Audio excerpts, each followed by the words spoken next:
Hello दोस्तों। अगर आपने न्यू जीएसटी रजिस्ट्रेशन नंबर लिया है और ये काम नहीं किया जो मैंने वीडियो में बताया है, तो आपका जीएसटी नंबर स्यूमोटो सस्पेंड भी हो सकता है और आगे जाके कैंसिल भी हो सकता है। सो जल्दी से ये वीडियो देख के और ये काम अपना कर लीजिए जीएसटी पोर्टल पे जाके।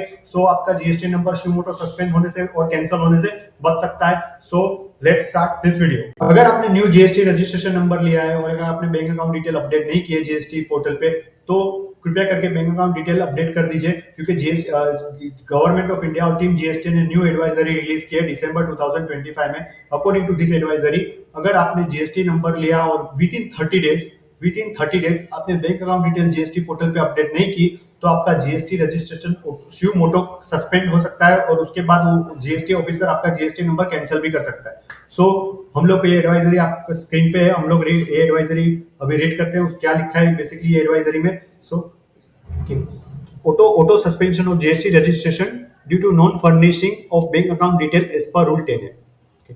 Dear taxpayer, as per rule 10A, taxpayer must furnish their bank account detail within 30 days of grant of registration or before filing of outward supply in GSTR1 or IFF, whichever is earlier. Following update have been implemented on GST portal with respect to rule 10A. Automatic suspension. If taxpayer fail to furnish bank account detail within 30 days of registration, the system will automatically suspend the registration. The suspension order can be view, service, user service, view, notice and order. Okay. According to this point, अगर new GST registration आपने लिया है और with in 30 days आपने अपनी bank account detail GST portal पे furnish नहीं की, तो आपका जीएसटी सिस्टम आपका जीएसटी नंबर सस्पेंड कर देगा। और ये सस्पेंशन ऑर्डर आप जीएसटी पोर्टल पे देख सकते हो। सस्पेंशन ऑर्डर आपको जीएसटी पोर्टल पे व्यू करना होगा, तो आपको सर्विसेज, यूजर सर्विस और व्यू नोटिस एंड ऑर्डर में जाके आप अपना सस्पेंशन ऑर्डर देख सकते हो।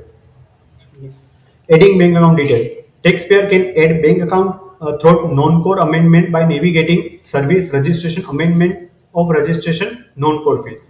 आप अपनी bank account detail after getting new GST registration number आप अपनी bank account detail non core field registration के नॉन कोर फील्ड में अपडेट कर सकते हो।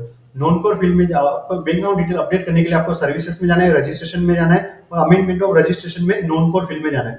और अपनी बैंक अकाउंट डिटेल अपडेट करने टाइम आपको डॉक्यूमेंट भी पूछेंगे। डॉक्यूमेंट मैंडेटरी, जो मैंडेटरी फील्ड है आपको डॉक्यूमेंट भी अपलोड करने हैं और वो डॉक्यूमेंट में आप अपनी कैंसल चेक, अपने बैंक का कैंसल चेक और अपने बैंक अकाउंट स्टेटमेंट भी अपलोड कर सकते हो। कैंसल चेक और बैंक अकाउंट स्टेटमेंट दोनों में से कोई एक अपलोड कर सकते हो। Automatic dropping of cancellation proceeding. Once bank account detail are furnished, cancellation proceeding will be automatically drop by the system. अगर आपका बैंक जीएसटी नंबर सस्पेंड हुआ है क्योंकि आप और स्यूमोटो सस्पेंड हुआ है क्योंकि आपने बैंक अकाउंट डिटेल फर्निश नहीं की, और तो आप अपनी bank account detail non core field में फर्निश कर सकते हो। और फर्निश करने के बाद आपका बैंक अकाउंट डिटेल फर्निश करने के बाद system automatically cancellation proceeding drop कर देगी और आपका जीएसटीएन फिर से एक्टिव हो जाएगा। Manual option to drop proceeding. If cancellation proceeding not drop automatically on the same day after adding bank account detail, the taxpayer can manually initiate proceeding using initiate drop proceeding button available at a service, user service, view notice and order, initiate drop proceeding. अगर आपने bank account detail update कर दी GST portal पे, तो भी आपका GST active नहीं हुआ और आपका जीएसटी कैंसलेशन प्रोसीडिंग ड्रॉप नहीं हुआ, तो आप मैन्युअली भी उसको कैंसलेशन प्रोसीडिंग को ड्रॉप कर सकते हो।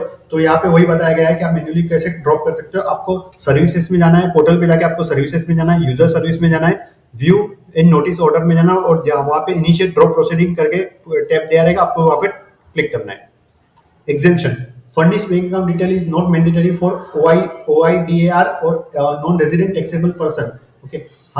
ये एग्जेम्पशन किनको दी हुई कि उनको बैंक अकाउंट डिटेल फर्निश करना मैंडेटरी नहीं है, वो OIDAR और जीएसटीएन और non resident taxable person, GSTN जिनका नॉन रेजिडेबल टैक्सेबल पर्सन है उनको दी गई हुई है। However, OIDAR taxpayer who select the representative appointed in India as a yes, furnished bank account detail is mandatory. However, अगर OIDAR ने सिलेक्ट किया कि representative appointed in India select किया, उसको यस सिलेक्ट कर दिया है, तो उनको बैंक अकाउंट डिटेल फर्निश करनी मैंडेटरी है। सो अगर आपने न्यू जीएसटी रजिस्ट्रेशन नंबर लिया और बैंक अकाउंट डिटेल अभी तक फर्निश नहीं किए, तो जल्दी जाइए और जीएसटी पोर्टल पे अपडेट कर दीजिए अपनी बैंक अकाउंट डिटेल, सो आपका जीएसटी सस्पेंड होने से बच सकता है। और और अगर आपको ये वीडियो यूजफुल लगी तो लाइक कीजिए, शेयर कीजिए और अपने फ्रेंड के साथ शेयर कीजिए और सब्सक्राइब कीजिए।